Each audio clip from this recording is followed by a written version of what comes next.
Hello and welcome to the Need to Know interview. I'm Luke Toyne and today I'm at the GMTV studios with Alex Holmes, two-time winner of the Princess Diana Anti-Bullying Memorial Award. Thank you very much for joining us. Thank you very much for inviting me. Or rather, thank you very much for letting us tag along. That's right. Why are we here at the GMTV studios?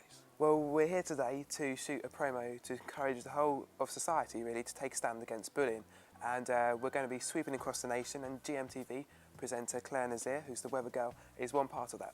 Some of us have been bullied, so obviously it's something which is important to us as a personal subject, but also just to spread the word really. So we've had people sitting on this sofa who have really been affected by bullying to a point where some of them have contemplated suicide, and hopefully we in our way have spread the word and maybe helped to make a change.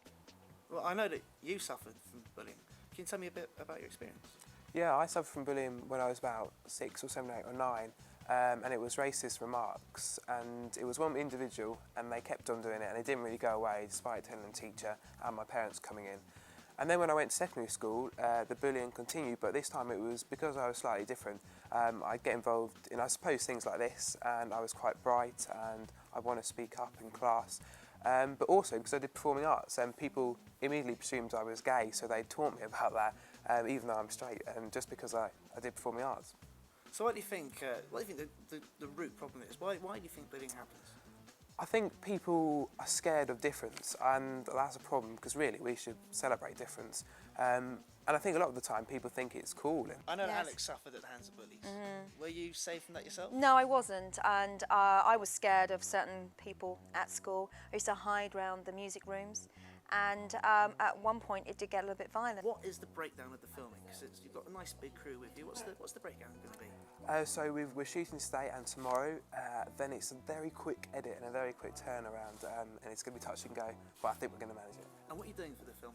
For myself for the personally, film, I'm a production assistant, so I'll be working with the producer and the director. I've liaised with a lot of celebrities, I've lined a few up, suggested ideas, writing the press release, trying to get as much advertisement of it as possible, and just helping things run smoothly really, which is great. And I guess your phone is red hot with kids, right. not just the ladies, but with kids calling up to give you feedback on the stuff done, on the campaign so far, the work you've done in the schools. Any particular success stories you want to share with me? The other day I did a workshop in my local secondary school, and the lovely thing is you get young people saying, I want to be like you when you're older, and I got an email the other day saying, you're so cool, I really want to be like you when you're older, and that's amazing really, just to think that I've inspired that young person and they're going to go away and do something good. And do you get people getting in touch with you saying, I'm being bullied at the moment, you're the guy to talk to, what should I do?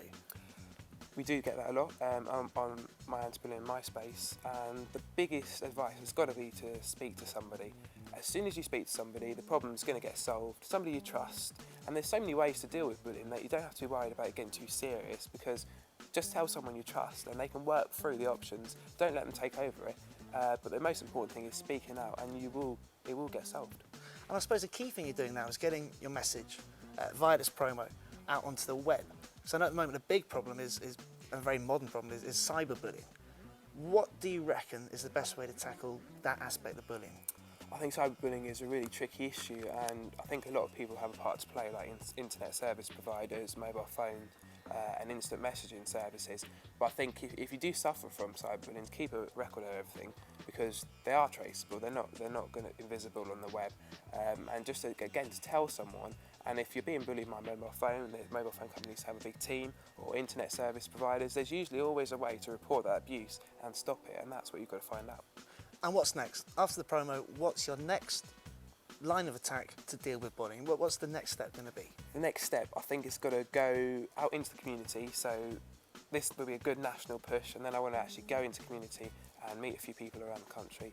And I think if we manage to set up a network of anti-bullying ambassadors across the country, then that'd be great. That would be a big ambition, but that'd be great. Good luck with the filming, good luck with all your campaign, and again, good luck, everyone. Alex Holmes. Thank you. Thank you very much.